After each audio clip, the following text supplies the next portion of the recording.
Hello दोस्तों, आप सभी का द ग्रेट राठौर पर स्वागत है।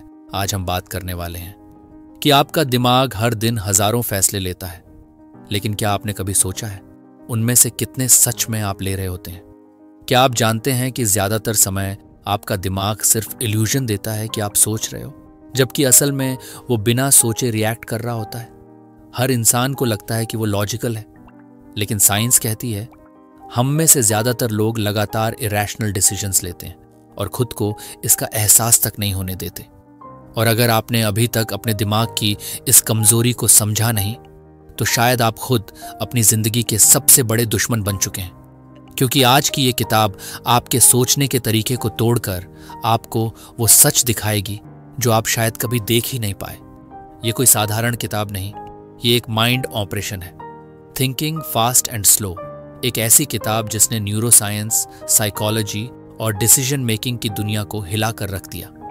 इसके लेखक डैनियल कैनेमन सिर्फ एक साइकोलॉजिस्ट नहीं, बल्कि एक नोबेल प्राइज विनर है, जिनकी रिसर्च ने यह साबित कर दिया कि हमारा दिमाग खुद से कितना धोखा करता है। और अगर आप ये वीडियो पूरा देख लेते हैं तो ये सिर्फ एक समरी नहीं, बल्कि एक मेंटल अवेकनिंग बनने वाली है आपके लिए। अगर आप ऐसे ही माइंड शिफ्टिंग नॉलेज से अपनी लाइफ को बेहतर बनाना चाहते हैं, तो अभी द ग्रेट राठौर चैनल को सब्सक्राइब कीजिए और कमेंट में बताइए किस एक फैसले ने आपकी जिंदगी की दिशा बदल दी थी। शुरुआत हो चुकी है, अब पीछे मुड़ना नहीं है। आपका दिमाग एक ऐसा जादूगर है जो दो तरीके से सोचता है, एक तेज और बिना रुके, और दूसरा धीमा लेकिन गहराई से। डैनियल कानीमन ने इसे दो सिस्टम्स में बांटा है, सिस्टम 1 और सिस्टम 2। सिस्टम 1 वो है जो जल्दी जल्दी काम करता है, बिना ज्यादा मेहनत के। जैसे आपकी आंखों से सामने कुछ आता है और आप तुरंत उस पर रिएक्ट कर देते हैं। ये सिस्टम 1 आपका इंस्टिंक्ट है, आपकी आदतें हैं और वह सोचने का तरीका जो आपको रोजमर्रा की जिंदगी में तेजी से निर्णय लेने में मदद करता है। सिस्टम 2 की बात करें तो ये बिल्कुल उल्टा है। ये धीरे धीरे काम करता है, सोच विचार करता है और तभी सक्रिय होता है जब आपको किसी समस्या को गहराई से समझना होता है या कोई नया कठिन सवाल हल करना होता है। सिस्टम 2 को एक्टिवेट करना आपके लिए मेहनत की बात होती है, क्योंकि यह आपका ध्यान केंद्रित करता है और मानसिक ऊर्जा खर्च करता है। जब आप गणित का कोई कठिन सवाल हल करते हैं या कोई नई भाषा सीखते हैं, तब सिस्टम 2 सक्रिय होता है। लेकिन समस्या यह है कि हमारे दिमाग का सिस्टम 1 इतना तेज और ऑटोमेटिक है कि यह सिस्टम 2 को अक्सर आराम करने देता है। यानी हम ज्यादातर समय अपने सिस्टम 1 की फास्ट थिंकिंग पर भरोसा करते हैं, क्योंकि वह आसान और तेज है। लेकिन यह तेजी कभी कभी हमें धोखा भी देती है। सिस्टम 1 हमारी सोच को शॉर्टकट्स और असम्पशंस के जरिए संभालता है, जो हमेशा सही नहीं होते।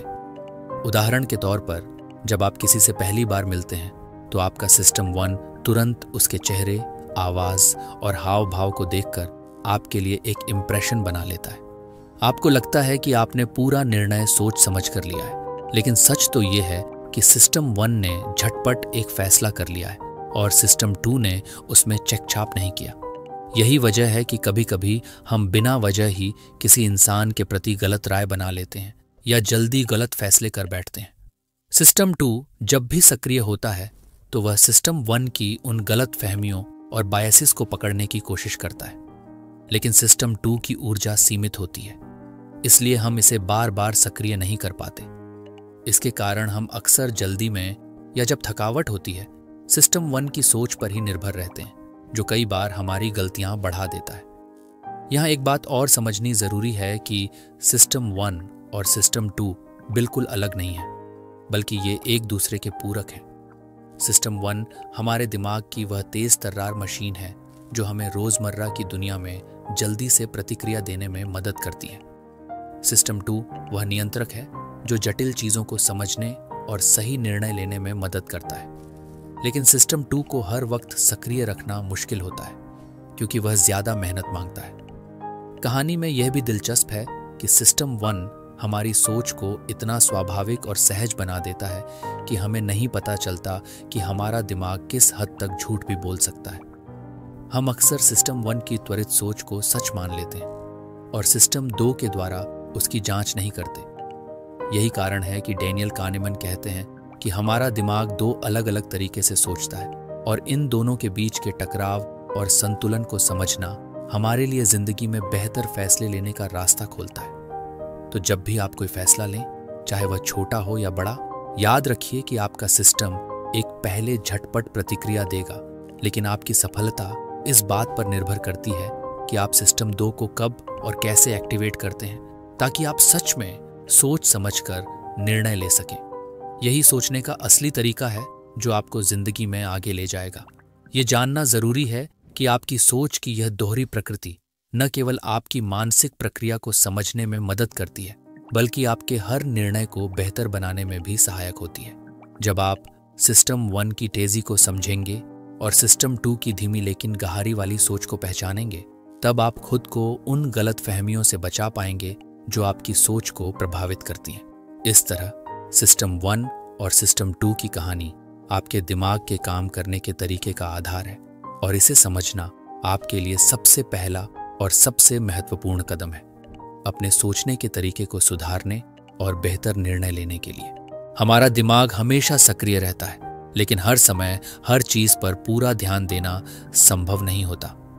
डैनियल कानेमन बताते हैं कि सिस्टम 2, जो हमारी धीमी और सोच विचार वाली सोच का हिस्सा है, उसे एक्टिवेट करना आसान नहीं होता।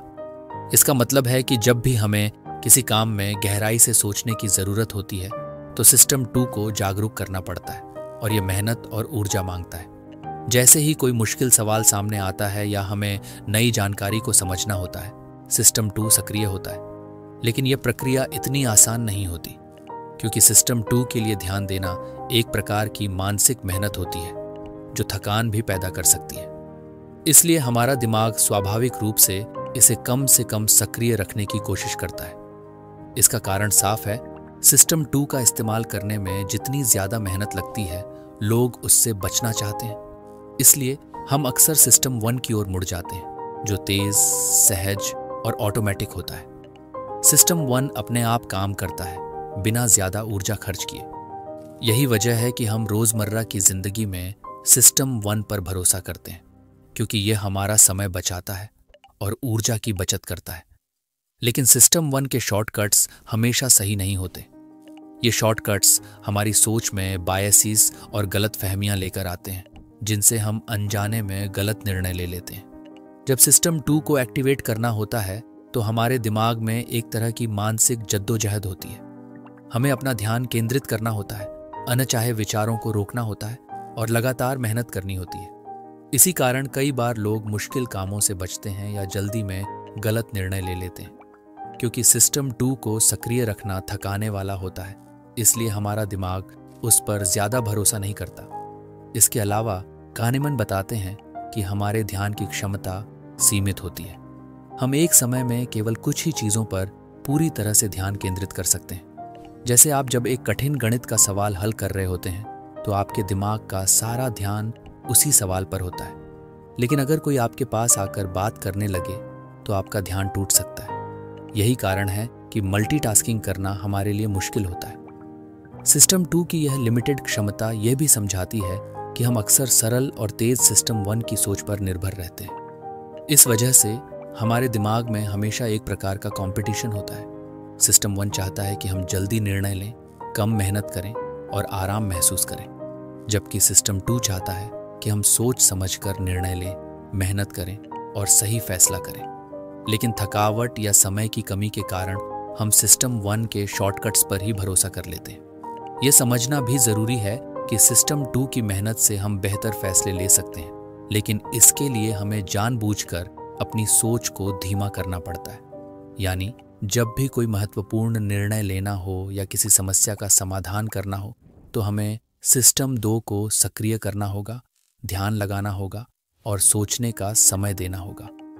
अक्सर हम सोचते हैं कि हम पूरी तरह से रैशनल हैं, लेकिन कानेमन ने दिखाया है कि हमारी अधिकतर सोच सिस्टम 1 के तहत होती है, जो तेज लेकिन गलत फहमियों से भरी होती है। इसलिए सिस्टम 2 को जानबूझकर सक्रिय करना और अपनी सोच में एफर्ट डालना ही हमें सही रास्ते पर ले जा सकता है। इसलिए अगली बार जब आप किसी फैसले के सामने हों, तो याद रखें कि सिस्टम 2 को एक्टिवेट करना आसान नहीं होता, लेकिन यही मेहनत आपको बेहतर निर्णय लेने में मदद करेगी। सिस्टम 1 का इस्तेमाल तो होता रहेगा, लेकिन जब भी ज़रूरी हो सिस्टम 2 को जगाना आपके लिए ज़रूरी है, ताकि आप जल्दबाजी में गलतियां ना करें और सही सोच के साथ आगे बढ़ें। यही दिमाग की असली ताकत है, जानना कब तेजी से सोचना है और कब गहराई से। हमारे दिमाग को आसानी और आराम बहुत पसंद है। जब कोई काम या जानकारी हमारे लिए सहज और सरल लगती है तो हम उसे बिना ज्यादा सोच विचार के स्वीकार कर लेते हैं। डैनियल कानेमन इसे कॉग्निटिव ईज कहते हैं। इसका मतलब है कि जब चीजें हमें आसान, फेमिलियर और कंफर्टेबल लगती है तो हमारा दिमाग उन पर भरोसा करता है और जल्दी जल्दी फैसला कर लेता है। लेकिन इस आसानी में ही बड़ी समस्या छुपी होती है, क्योंकि यह हमें गलत दिशा में भी ले जा सकती है। जब हमारा दिमाग किसी जानकारी या विचार को आसान पाता है तो वह सोचने की कोशिश कम करता है। हम उसी रास्ते पर चलना पसंद करते हैं जो हमारे लिए आसान हो और नए या चुनौतीपूर्ण विचारों से बचते हैं। ये कॉग्निटिव ईज हमें कंफर्ट जोन में रखता है, जहां हम जल्दी निर्णय लेते हैं बिना गहराई से सोचें। लेकिन अक्सर यही आसान फैसले गलत साबित होते हैं, क्योंकि हमने पूरी तरह से तथ्यों या जटिलताओं को समझने की कोशिश नहीं की होती। उदाहरण के तौर पर, जब हम किसी विज्ञापन या समाचार को बार बार देखते हैं तो वह हमारे दिमाग में आसानी से बैठ जाता है। क्योंकि वह फेमिलियर हो जाता है, हम उसे सही मानने लगते हैं। यही वजह है कि मार्केटिंग और पॉलिटिकल कैंपेन्स अक्सर एक ही मैसेज को कई बार दोहराते हैं, ताकि वह कॉग्निटिव ईज पैदा कर सके और लोगों के फैसलों को प्रभावित कर सके। हमारी रोजमर्रा की जिंदगी में भी यह होता है। जब कोई नया काम करना हो तो हम अक्सर पुराने तरीकों को ही अपनाते हैं, क्योंकि वे आसान लगते हैं। नया सीखना या किसी मुश्किल समस्या को समझना दिमाग को थका देता है, इसलिए हम उस चुनौती से बचते हैं। ये कंफर्ट जोन हमें अस्थायी राहत देता है, लेकिन लंबी अवधि में हमारी सोच को सीमित कर देता है। डैनियल कानेमन बताते हैं कि जब हम कॉग्निटिव ईज की स्थिति में होते हैं तो हमारा दिमाग ज्यादा सतर्क नहीं होता। हम अपने पूर्वाग्रहों और गलतफहमियों को जांचते नहीं हैं, क्योंकि हमारा सिस्टम एक आराम में होता है और सिस्टम 2, जो सोच विचार करता है, सक्रिय नहीं होता।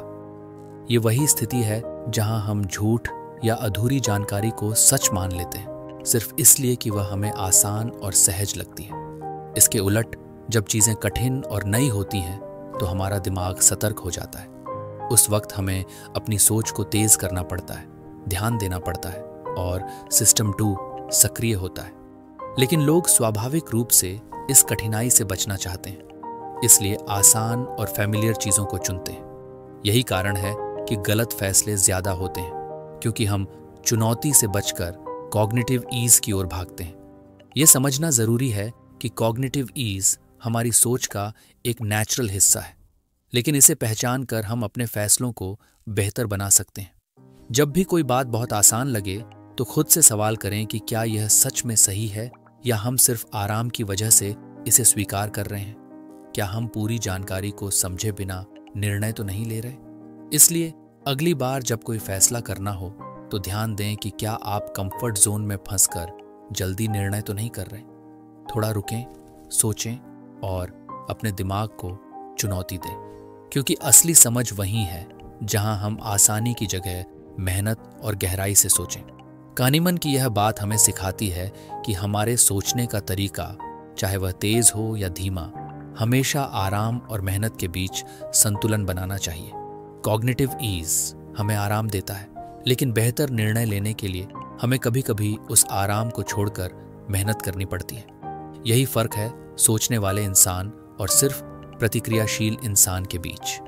इसलिए अपने दिमाग की इस आदत को समझकर हम गलत फैसलों से बच सकते हैं और सोच समझकर बेहतर जीवन बना सकते हैं। हमारा दिमाग हमेशा एक काम करता रहता है, वह पैटर्न्स को ढूंढता है।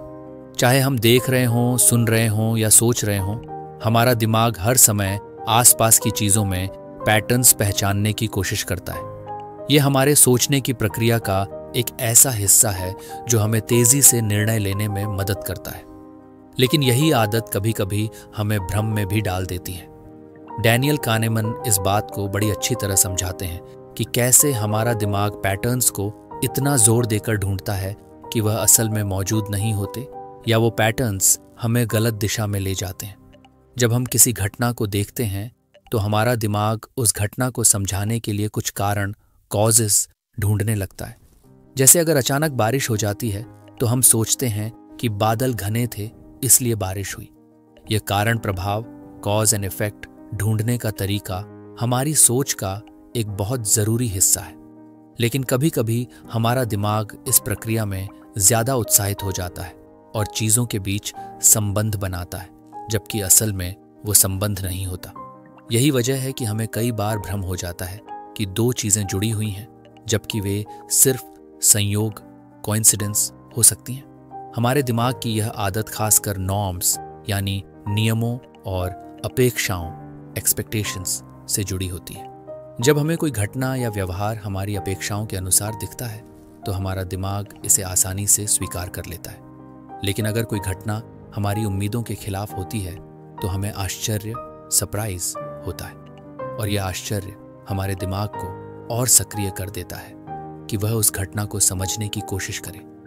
लेकिन अक्सर हमारी सोच उस आश्चर्य के बावजूद भी पैटर्न्स में कुछ ऐसा जोड़ देती है जो सही नहीं होता। जैसे हम सोचते हैं कि कोई व्यक्ति किसी खास तरीके से इसलिए व्यवहार करता है क्योंकि उसके पास कोई खास कारण है, जबकि असल में वह बस उसकी आदत या संयोग हो सकता है। कहानीमन इसे इल्यूजन ऑफ अंडरस्टैंडिंग कहते हैं, यानी हमें लगता है कि हम चीज़ों को अच्छी तरह समझ रहे हैं, लेकिन हम बस एक कहानी बना रहे होते हैं जो सही भी हो सकती है और गलत भी। ये दिमाग की उस आदत का नतीजा है जो हमें लगातार नियमों, कारणों और पैटर्न्स की तलाश में रखती है ताकि हम इस दुनिया को समझ सकें। लेकिन ये आदत कभी कभी हमारी सोच को जाल में फंसा देती है, जहां हम गलत मान्यताओं और भ्रम में उलझ जाते हैं। जब हम इस बात को समझ लेते हैं कि हमारा दिमाग इतना पैटर्न्स खोजने में क्यों इतना सक्रिय रहता है, तो हम बेहतर सोच सकते हैं। हमें यह समझना होगा कि हर पैटर्न असली नहीं होता और हर कारण जरूरी नहीं कि सही हो। इसलिए जब भी हम किसी घटना के पीछे कारण ढूंढने बैठे तो हमें सावधानी से सोचना चाहिए और जल्दी जल्दी कोई निष्कर्ष पर नहीं पहुंचना चाहिए। यह समझना भी जरूरी है कि सरप्राइजेस या आश्चर्य भी हमारे सोचने के तरीके का हिस्सा है।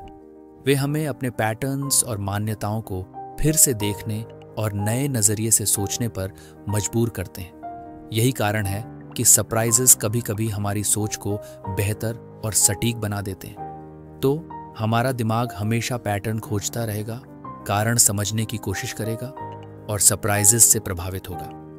लेकिन हमें इसकी आदत को समझकर अपनी सोच को नियंत्रित करना होगा ताकि हम भ्रम में न पड़ें और सही फैसले लें। यही कहानीमन की सीख है। दिमाग की ताकत और कमजोरी दोनों को पहचानो ताकि बेहतर समझ और सही निर्णय हासिल हो सके। हमारे दिमाग की सबसे दिलचस्प आदतों में से एक ये है कि जब उसे कोई मुश्किल या जटिल सवाल पूछा जाता है तो वह सीधे उस सवाल का जवाब देने की बजाय एक आसान सवाल चुनकर उसका जवाब दे देता है। ये प्रक्रिया इतनी चुपके से होती है कि हमें खुद भी इसका एहसास नहीं होता। डेनियल कानेमैन इसे बहुत बारीकी से समझाते हैं और बताते हैं कि यह हमारा सिस्टम एक कैसे काम करता है। जब कोई कठिन सवाल आता है जो सोचने समझने में ज्यादा मेहनत मांगता है तो हमारा दिमाग खुद को बचाने की कोशिश करता है। सिस्टम 2, जो धीमी और मेहनती सोच का प्रतिनिधि है, वह हमेशा सक्रिय नहीं होता। इसलिए सिस्टम 1, जो तेज और सहज सोच है, वह सामने आता है। सिस्टम 1 को मुश्किल सवाल समझ में नहीं आते या वे उसे परेशान करते हैं, इसलिए वह उसी सवाल के बदले कोई आसान सवाल उठाता है जिसका जवाब देना आसान हो। उदाहरण के तौर पर अगर किसी से पूछा जाए, क्या तुम अपने जीवन से खुश हो, तो ये एक जटिल सवाल है क्योंकि इसमें बहुत सारे पहलू होते हैं, रिश्ते, काम, स्वास्थ्य आदि। सिस्टम 1 इसके बजाय सोच सकता है, क्या मैं अभी खुश महसूस कर रहा हूं, और उसी के आधार पर जवाब दे देता है। हमें लगता है कि हमने उस बड़े सवाल का जवाब दिया, लेकिन वास्तव में हमने एक छोटा और आसान सवाल पूछ लिया और उसका जवाब दे दिया। यह प्रक्रिया रोजमर्रा की जिंदगी में बहुत आम है।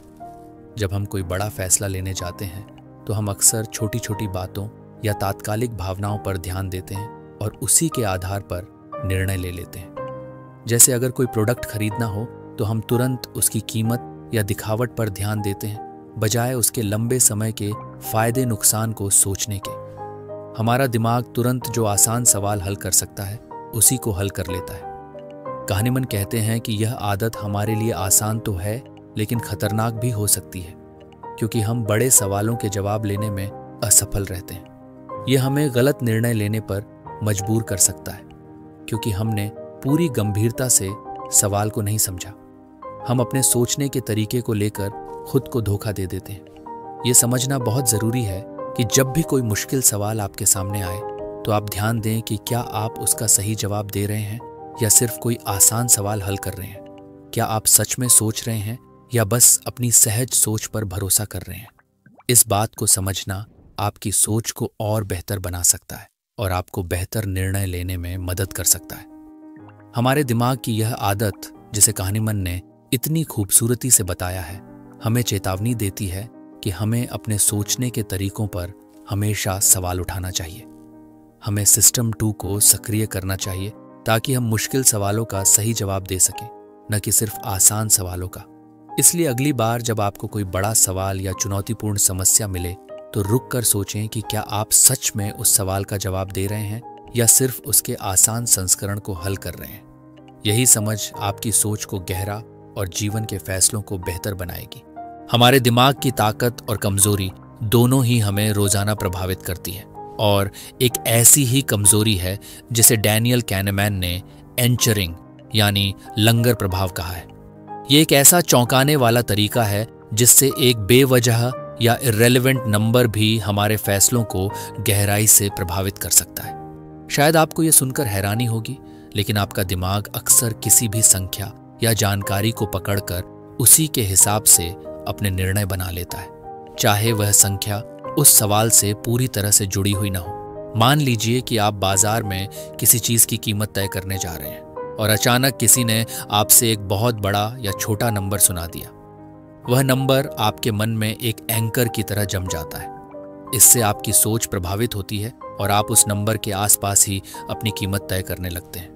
आप इस बात से अनजान रहते हैं कि वह नंबर आपकी सोच को हद से ज्यादा प्रभावित कर रहा है।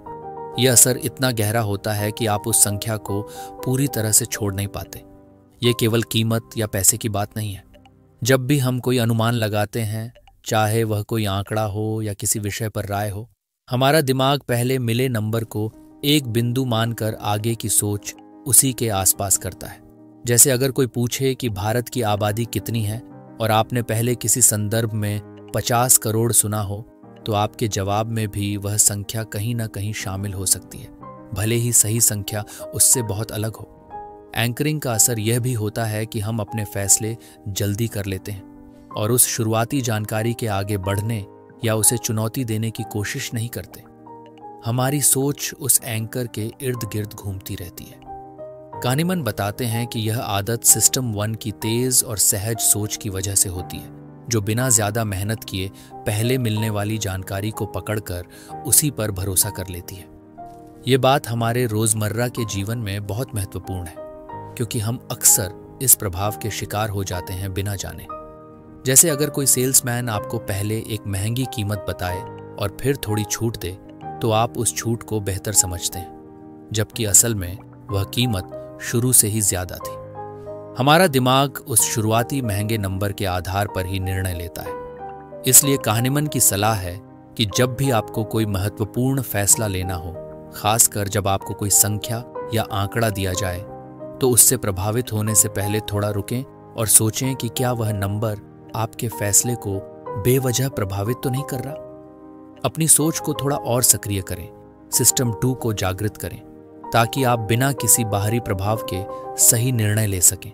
एंकरिंग हमें यह सिखाता है कि हमारी सोच कितनी संवेदनशील होती है बाहरी संकेतों के प्रति, और हमें अपने दिमाग के इस स्वाभाविक झुकाव को समझकर उसे नियंत्रित करना सीखना चाहिए। तभी हम बेहतर, तर्कसंगत और स्वतंत्र फैसले ले पाएंगे। यही कहानीमन की इस अध्याय की सबसे बड़ी सीख है।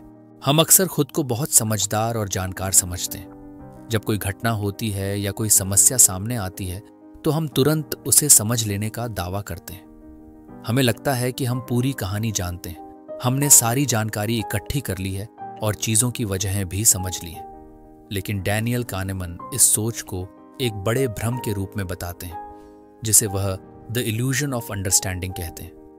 यह भ्रम हमें गुमराह कर सकता है, क्योंकि हम असल में पूरी जटिलता को नहीं समझते, बल्कि केवल उन सरल और ओवर सिंप्लीफाइड वर्जन्स पर भरोसा करते हैं जो हमारे दिमाग को आराम पहुंचाते हैं। जब हम किसी घटना को समझने की कोशिश करते हैं तो हमारा दिमाग सहजता से ऐसे कारण और व्याख्याएं खोजता है जो उस घटना को एक साफ सुथरे और आसान तरीके से समझा सकें। हम जटिलताओं को नजरअंदाज कर देते हैं और हर चीज को एक आसान कहानी में फिट करने की कोशिश करते हैं। यह प्रक्रिया सिस्टम 1 की तेज और सहज सोच का हिस्सा है, जो हमें जल्दी से जल्दी उत्तर देने में मदद करती है, लेकिन साथ ही ये कई बार हमें गलतफहमी में भी डाल देती है। असली समस्या तब होती है जब हम इस सिंप्लीफाइड वर्जन को सच मान बैठते हैं। हम भूल जाते हैं कि असलियत में घटनाएं बहुत ज्यादा पेचीदा होती हैं। कई बार कई कारण एक साथ मिलकर काम करते हैं और कई बार हमें पूरी जानकारी भी नहीं मिल पाती। इसलिए हमारी समझ सिर्फ एक झूठी परत होती है, जो हमें लगने लगती है कि हमने पूरी तस्वीर देख ली है, जबकि वास्तव में हमने तो केवल उस तस्वीर का एक छोटा और आसान हिस्सा देखा है। ये इल्यूजन कई बार हमारे निर्णयों को भी प्रभावित करता है। हम गलत मानकर अपने फैसले लेते हैं कि हमें हर पहलू पता है, जबकि सच में हम बस कुछ सतही जानकारी पर ही भरोसा कर रहे होते हैं। कहानीमन बताते हैं कि इस भ्रम से बचने के लिए हमें अपनी सोच को ज्यादा संदेहपूर्ण और सावधान बनाना होगा। हमें यह मानना होगा कि हमारी समझ अधूरी हो सकती है और हमें गहराई से सोचने की जरूरत है। इससे हमें यह भी सीखने को मिलता है कि हमें अपने ज्ञान के दायरे को पहचानना चाहिए और खुद को हमेशा तैयार रखना चाहिए नए तथ्य सीखने के लिए। जब हम यह समझ लेते हैं कि हमारी समझ अधूरी है, तब हम नए नजरिए स्वीकार कर पाते हैं और अपनी सोच को बेहतर बना पाते हैं। कहानीमन इस इल्यूजन को समझाने के साथ साथ हमें सचेत करता है कि हमें अपने ज्ञान और समझ की सीमाओं को स्वीकार करना सीखना चाहिए। तभी हम बेहतर सोच और बेहतर निर्णय ले पाएंगे। यही वजह है कि हमें हमेशा अपने आप से सवाल करते रहना चाहिए कि क्या हम सच में पूरी बात जानते हैं या सिर्फ एक आसान और सपाट समझ पर भरोसा कर रहे हैं। ये समझ ही हमें गहराई से सोचने और जटिलताओं को स्वीकार करने की क्षमता देती है। इस तरह द इल्यूजन ऑफ अंडरस्टैंडिंग हमें हमारी सोच की कमजोरी से परिचित कराता है और यह सिखाता है कि असली समझ तब आती है जब हम अपनी सीमाओं को पहचानते हैं और खुले दिमाग से सीखते रहते हैं। यही ज्ञान हमें बेहतर इंसान और बेहतर निर्णयकर्ता बनाता है। हम सभी अपने जीवन में कई बार बिना सोचे समझे तुरंत फैसले लेते हैं। अक्सर ये फैसले हमारी इंट्यूशन यानी सहज ज्ञान पर आधारित होते हैं।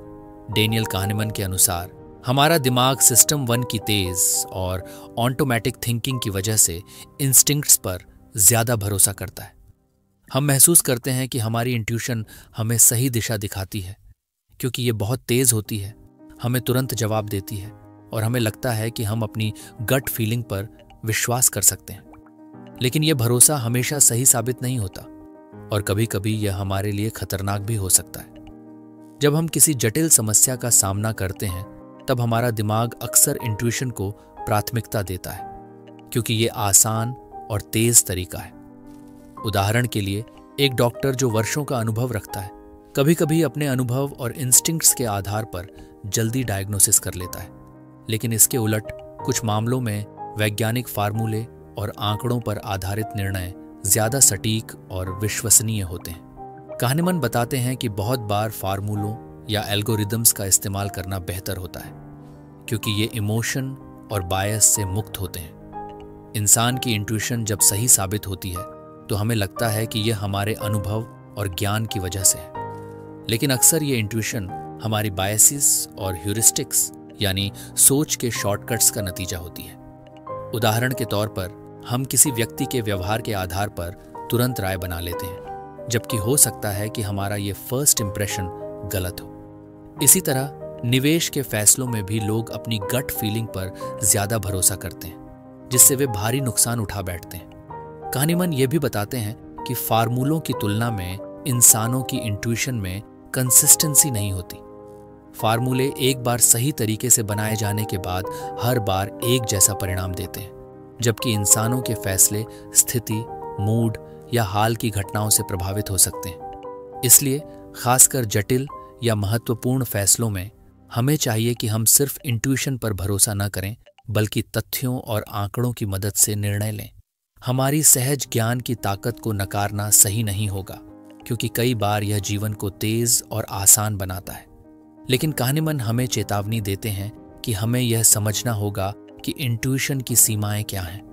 जब भी हमारे फैसले महत्वपूर्ण हों, हमें अपनी सहज ज्ञान को परखना चाहिए और जहां संभव हो वैज्ञानिक तरीकों या फार्मूलों का सहारा लेना चाहिए। यह संतुलन बनाना बेहद जरूरी है ताकि हम गलतियों से बच सकें और बेहतर परिणाम पा सकें। इसलिए यह अध्याय हमें एक जरूरी सीख देता है कि इंसान की इंट्यूशन पर भरोसा करना अच्छा है, लेकिन उसे बिना तर्क और विश्लेषण के ब्लाइंडली मानना खतरनाक हो सकता है। जब हम अपने इंस्टिंक्ट्स को फार्मूलों और ठोस तथ्यों के साथ जोड़ते हैं, तभी हम सही और भरोसेमंद फैसले ले पाते हैं। यही वजह है कि kahneman इस टॉपिक को इतनी गहराई से समझाते हैं ताकि हम अपनी सोच में सुधार कर सकें और बेहतर निर्णय ले सकें। जब बात आती है पैसे और जोखिम के फैसलों की, तो हम सोचते हैं कि हम बिल्कुल रैशनल यानी तर्कसंगत तरीके से निर्णय लेते हैं, लेकिन डैनियल kahneman के अनुसार ये बिल्कुल सच नहीं है। हम अक्सर इरैशनल हो जाते हैं और हमारी कैलकुलेशंस में बहुत बड़ी गलतियां होती हैं, खासकर जब जोखिम और संभावनाओं की बात होती है। ये गलतियां हम सबके सोचने के तरीके में छुपी होती हैं, जिसे kahneman ने बर्नूलीज एरर्स कहा है। कई लोग मानते हैं कि लोग पैसे के फैसले एक्सपेक्टेड यूटिलिटी थ्योरी के हिसाब से करते हैं, यानी वे हर विकल्प की संभावित लाभ और हानि को जोड़कर सही फैसला लेते हैं। लेकिन असलियत में हम अपने दिमाग की लिमिटेशंस के कारण ऐसा नहीं कर पाते। हमारे दिमाग का सिस्टम 1 तेज और सहज सोचता है, जो हमें अक्सर शॉर्टकट्स पर ले जाता है, और सिस्टम 2 जो सोच समझकर निर्णय लेता है, उसे एक्टिवेट करना मुश्किल होता है। इसके कारण हम जोखिम और लाभ के मूल्यांकन में गलतियां करते हैं। एक बहुत बड़ी गलती होती है कि हम नुकसान को अधिक महसूस करते हैं बजाय उसी मात्रा के लाभ के। इसे लॉस अवर्जन कहते हैं। उदाहरण के तौर पर, अगर आपको 100 रुपये खोने का डर है, तो वह डर आपको 100 रुपये जीतने की खुशी से कहीं ज्यादा प्रभावित करता है। यही कारण है कि लोग जोखिम लेने से कतराते हैं, भले ही लॉजिकल रूप से उस जोखिम में फायदा हो। यह इरैशनल व्यवहार हमें आर्थिक फैसलों में गलत दिशा में ले जा सकता है। इसके अलावा हम अक्सर संभावनाओं को सही तरीके से नहीं आंक पाते। हमें लगता है कि कुछ बहुत ही कम संभावनाएं ज्यादा महत्वपूर्ण हैं, या बहुत ज्यादा संभावना वाले मामले कम महत्वपूर्ण हैं। जैसे कि लॉटरी जीतने की संभावना बहुत कम होने के बावजूद लोग उस पर ज्यादा ध्यान देते हैं और उसमें पैसा लगाने लगते हैं। वहीं सच में जो विकल्प ज्यादा लाभकारी हैं, उन्हें हम नजरअंदाज कर देते हैं। kahneman ये भी बताते हैं कि हम अपने अनुभवों पर ज्यादा भरोसा करते हैं बजाय गणितीय गणनाओं के। हम सोचते हैं कि जो हाल ही में हुआ है वही भविष्य में भी होगा, जिससे हमारी भविष्यवाणियां गलत हो जाती हैं। यह भी बर्नूलीज एरर्स का हिस्सा है, क्योंकि हम संभावनाओं की सही समझ के बिना फैसले ले लेते हैं। अर्थात जब हम आर्थिक या जोखिम भरे फैसले करते हैं, तो हमें अपनी मानसिक बायसेस को समझना बहुत जरूरी होता है। हमें यह स्वीकार करना चाहिए कि हमारी सोच पूरी तरह से तर्कसंगत नहीं है और हम गलती कर सकते हैं। इसलिए kahneman सुझाव देते हैं कि इन इरैशनैलिटीज को जानकर हम अपने फैसलों को सुधार सकते हैं, जैसे कि फैसलों को ज्यादा सोच समझ कर लेना, संभावनाओं को सही तरीके से आंकना और अपनी लॉस अवर्जन को नियंत्रित करना। इस तरह बर्नूलीज एरर्स हमें यह सिखाता है कि हमारे पैसे और जोखिम के फैसलों में हमारी सोच में कई खामियां हैं जो हमें नुकसान पहुंचा सकती हैं। लेकिन जब हम इन्हें समझ लेते हैं, तो हम बेहतर निर्णय लेकर अपने आर्थिक जीवन को मजबूत बना सकते हैं। यही इस अध्याय की सबसे बड़ी सीख है। हमारी जिंदगी में जो अनुभव हम करते हैं और जो हम याद रखते हैं, अक्सर दोनों अलग अलग होते हैं। डैनियल kahneman ने इस विचार को बड़ी गहराई से समझाया है कि हमारे 2 सेल्फ होते हैं, एक जो वर्तमान में अनुभव करता है और दूसरा जो उस अनुभव को याद करता है। ये दोनों सेल्फ कभी कभी पूरी तरह से अलग नजर आते हैं और इसी वजह से हम अक्सर अपनी खुशियों और दर्द को सही तरीके से समझ नहीं पाते। जब हम किसी घटना का अनुभव करते हैं, तो वह एक्सपीरियंसिंग सेल्फ होता है। ये वही हिस्सा है जो हर पल में जिंदा रहता है, दर्द, खुशी या कोई भी भावना महसूस करता है। दूसरी तरफ रिमेंबरिंग सेल्फ है, जो इस अनुभव को याद करता है, कहानी बनाता है और उसे भविष्य के लिए रिकॉर्ड करता है। कहानीमन बताते हैं कि यह रिमेंबरिंग सेल्फ हमारे फैसलों को प्रभावित करता है, क्योंकि हम अपनी यादों के आधार पर ही निर्णय लेते हैं कि क्या अच्छा था या बुरा। यह फर्क बहुत बड़ा है, क्योंकि जो हम महसूस करते हैं वह हमेशा यादों में नहीं बचता। उदाहरण के लिए, अगर आपने एक लंबा सफर किया और वह सफर थका देने वाला था, लेकिन अंत में कुछ खुशी के पल थे, तो आपकी यादें शायद उन खुशी के पलों पर ज्यादा फोकस करेंगी। लेकिन उस सफर में आपका एक्सपीरियंसिंग सेल्फ कई बार असहज रहा होगा।